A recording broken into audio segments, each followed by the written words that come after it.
back, fellow movie buffs. This week, boy, do we have a treat for you. Mm-hmm. This week, we are delving into what makes a cult classic. And I really feel like Nigel and I differ on this a bit, but, you know, maybe It's okay. not. We don't have to agree on everything. You guys can make up your mind. I'm sure our listeners have their Opinions. idea about what a cult classic is and is not. But to get you in the mood, let's start off with a little. It's astounding. Time is fleeting. Madness takes its toll. So some of you might recognize that, and we're gonna talk about it a little bit. We'll mention it later. Let's do the time warp. Again. So the millennials, some of you will recognize that, some of you will not, but that's what many consider to be one of the top ultimate cult classic movies. But you're right. So, but we before I offer my own definition of a cult classic, I'd like to bring in a neutral third party. And for that, I'll just reach for the low-hanging fruit of Wikipedia. Oh, my God. For their definition, which is as follows. A cult film, also commonly referred to as a cult classic, is a film with a cult following, obscure or unpopular with mainstream audiences, and often revolutionary or ironically enjoyed. Ironically. So, I like that. okay, I'll sign off on that. That sounds fair enough. But I would add that it's a movie. It has to transcend the merely cinematic experience. There's got to be something there that, whatever group Grabs can the bond audience. over and find meaning in. So I think the part about being obscure or unpopular with mainstream audiences is where we disagree on that. Yeah, What are I your thoughts? think we do. I would agree. I would absolutely disagree that a movie has to be obscure and unpopular. Now, I think that in the beginning, when the term cult classic first started, yes, it was meant to cover movies that were described as such. Like things that weren't popular, things that seemed a little bit underground. But, however, as more genres came into being and franchises emerged, say with Star Wars, Rambo, I'll even say Jean-Claude Van Damme movies, or, Godzilla. Godzilla's Oh, Fascinating.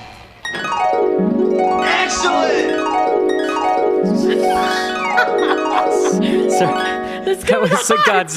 That was a Godzilla fail. Yeah. Wait a minute. There it is. There we go. There it is, Nigel. There he is. Sorry. Wait, is he in the studio? No. He just left. He's pretty He was pissed. mad. He was angry. We made Godzilla angry. We biffed it.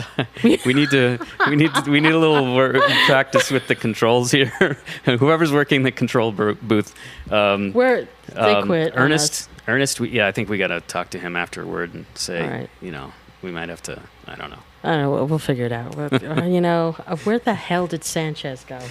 I thought he was. See, that's the other problem is our intern has been missing. I guess he In said he was action? going on vacation, but I thought he was coming back. Sanchez, if you're out there, please come back. We need your help. We could really use it right about now. And I'm going to even throw in there, though, getting back to the franchise idea, the latest, Harry Potter, the Twilight Saga, and I'm going to jump back yet again, Amityville. We'll go all the way back to the 70s. Amityville, I think when you started to have all these huge franchise movies, it changed the definition of cult classic. That's why I have always taken a cult classic to mean that a book or a movie that has a timeless message that resonates with a particular age group or section or genre, what have you, of subject matter. Of course, I am aging Nigel and I here when I talk about teen flicks. I don't know what you're talking about. We are the age of John Hughes. Teen flicks, are John Hughes. And there are some great ones outside the Hughes franchise, but he is the king. I think you would agree with me. John Hughes. Yeah. Yeah. He is the king of teen. He mastered drama. that particular. Yeah.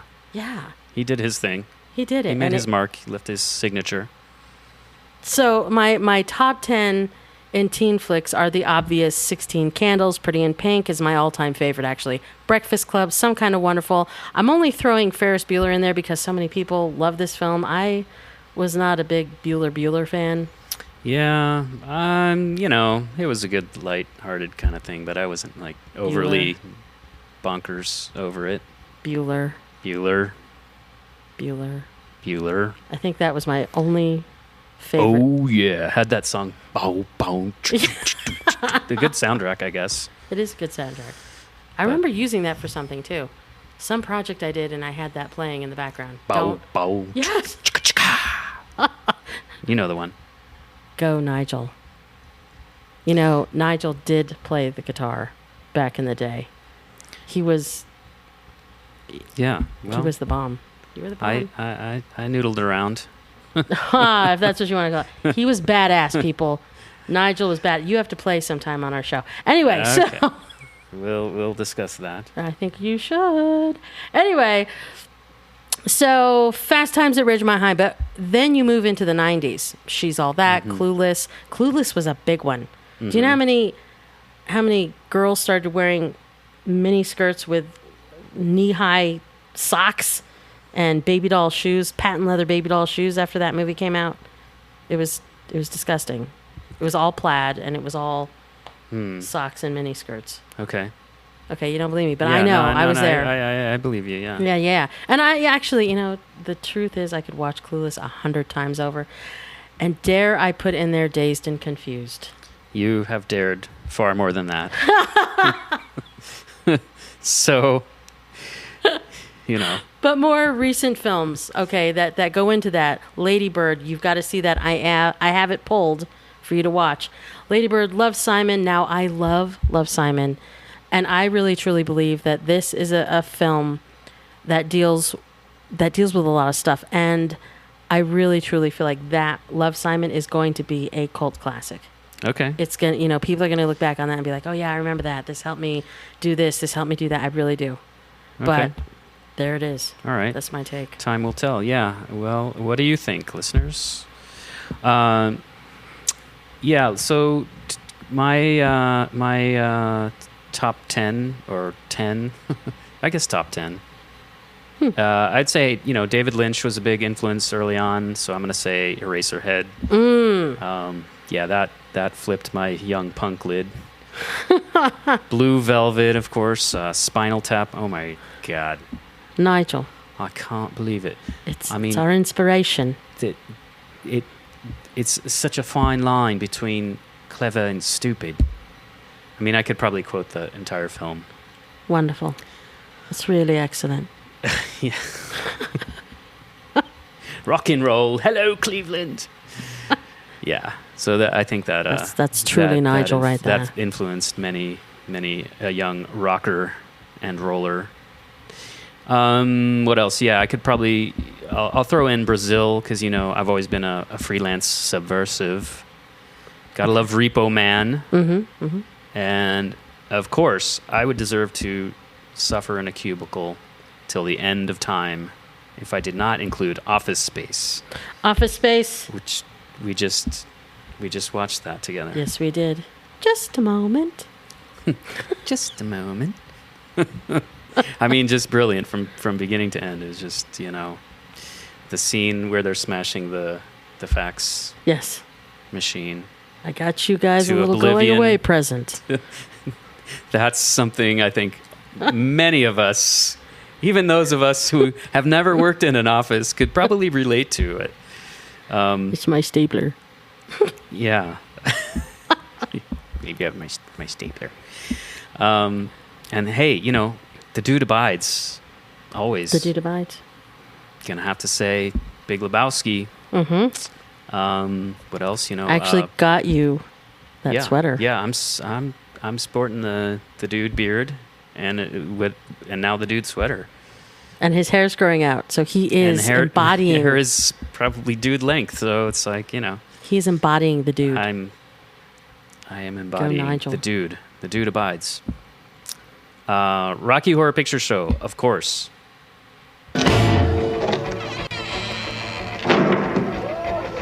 It's astounding. Time is fleeting. Time is fleeting. Where's the rice? You got to throw some rice. Yeah. The rice. Okay.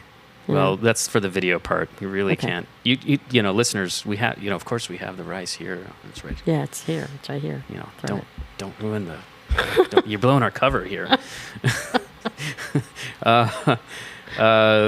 So yeah, Rocky Horror Picture Show. I'm just remembering Slacker. I really admire Richard Linklater.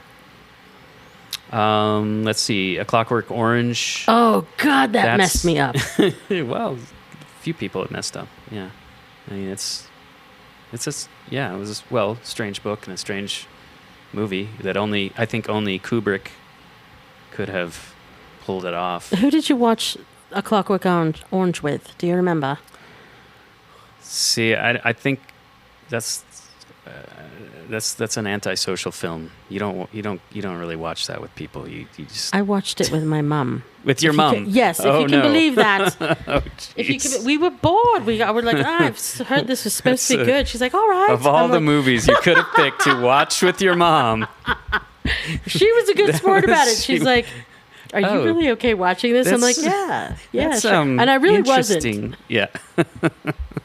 Oh God, I Watched- can't believe I just admitted that. Watch But yes, I Clockwork Orange with did. your mom. Okay, so I note did. to listeners who maybe like have not seen that and maybe considering having a look at it. Don't watch it with It's your not.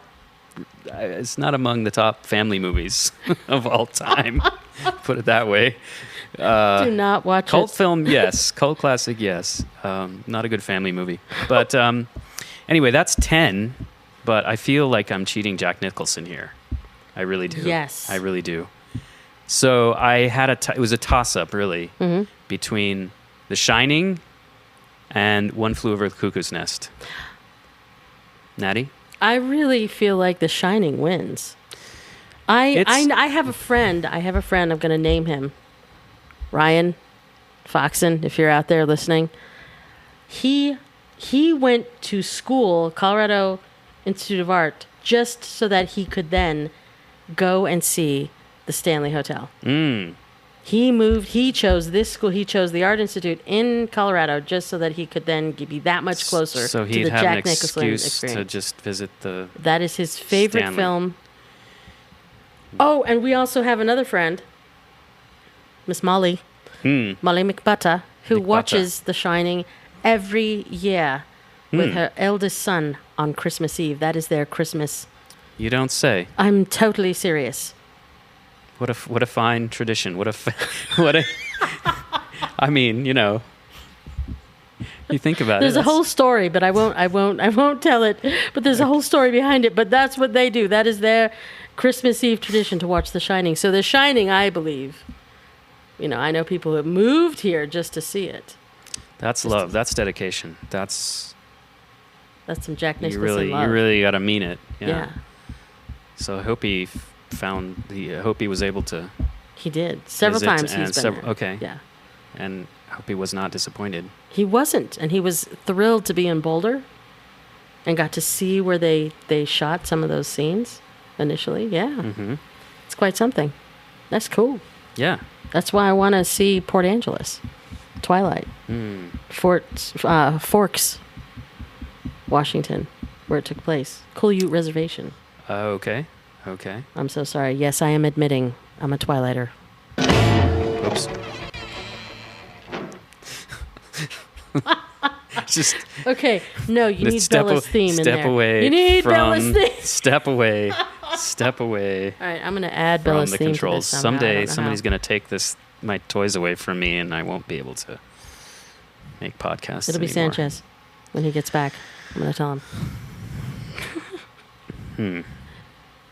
But, that's our definition of a cult classic. Those are only just a few of, a little morsel of what Nigel and I consider the title cult classic worthy. This list that we went through, each of ours, but there are so many. You got Godzilla.